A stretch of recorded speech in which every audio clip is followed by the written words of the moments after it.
ದಿಢೀರ್ ಮಳೆಯಿಂದಾಗಿ ಸೋಯಾಬೀನ್ ಬೆಳೆ ನಾಶ ಆಗಿದೆ. ಹಾವೇರಿ ಜಿಲ್ಲೆಯ ಬ್ಯಾಡಗಿ ಸವಣೂರು ಶಿಗ್ಗಾವಿ ಮಳೆಯಿಂದಾಗಿ ಕಟಾವಿಗೆ ಬಂದಿದ್ದಂತಹ ಸೋಯಾಬೀನ್ ಕಂಪ್ಲೀಟ್ ಆಗಿ ನಾಶ ಆಗಿರುವಂಥದ್ದು. ಹಾವೇರಿ ಜಿಲ್ಲೆಯ ಬ್ಯಾಡಗಿ ಸವಣೂರು ಶಿಗ್ಗಾವಿಯಲ್ಲಿ ನಡೆದಿರುವಂಥದ್ದು. ಸೋಯಾಬೀನ್ ಬೆಳೆ ಕಳೆದ 2 ವಾರದ ಹಿಂದೆಯೇ ಕಟಾವಿಗೆ ಬಂದಿತ್ತು. ಪ್ರತಿ ವರ್ಷ ಮಳೆರಾಯ ಸ್ವಲ್ಪನಾದರೂ ಬಿಡುವನ್ನು ನೀಡ್ತಾ ಇದೆ. ಈಗಾಗಲೇ ಸೋಯಾಬೀನ್ ಬೆಳೆ ಕಟಾವಿಗೆ ಬಂದು ತಿಂಗಳು ಸಮೀಪಿಸ್ತಾ ಇದೆ. ಹಲವರಿಗೆ ರೈತರಿಗೆ ಬೆಳೆ ಹಾನಿ ಪರಿಹಾರ ಸಿಗದೆ ಇದೀಗ ಪರದಾಡ್ತಾ ಇದ್ದಾರೆ. ಮಳೆ ಹಾನಿ ಆಗಿರುವಂಥದ್ದು. ದಿಢೀರ್ ಮಳೆಯಿಂದಾಗಿ ಸೋಯಾಬೀನ್ ಕಂಪ್ಲೀಟ್ ಆಗಿ ನಾಶ ಆಗಿರುವಂತಹ ದೃಶ್ಯಗಳನ್ನು ಗಮನಿಸ್ತಾ ಇದ್ದೀರಾ.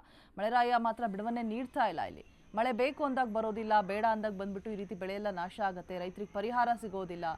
ಒದಾಡ್ತಾರೆ ರೈತರು. ಇದೇನು ಹೊಸ ಕಥೆ ಏನಲ್ಲ, ಪ್ರತಿ ವರ್ಷ ಆಗುವಂಥದ್ದೇನೆ.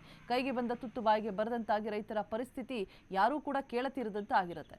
ಸೋಯಾಬೀನ್ ನೋಡ್ತಾ ಇರ್ಬೋದು, ಬೆಳೆದಂತಹ ಬೆಳೆ ಕಂಪ್ಲೀಟ್ ಆಗಿ ಅರ್ಧದಷ್ಟು ಕಾಳುಗಳು ಹೊರಟೇ ಹೋಗ್ಬಿಟ್ಟಿದೆ. ಫಲವತ್ತಾಗಿ ಸೋಯಾಬೀನ್ ಬೆಳೆ ಈ ಬಾರಿ ಬೆಳೆದು ನಿಂತಿತ್ತು. ಅದ್ಭುತವಾಗಿ ಬೆಳೆದಿದ್ದಂತಹ ಸೋಯಾಬೀನ್ ಬೆಳೆ ಮಳೆಯಿಂದಾಗಿ ನಾಶ ಆಗಿರುವಂಥದ್ದು.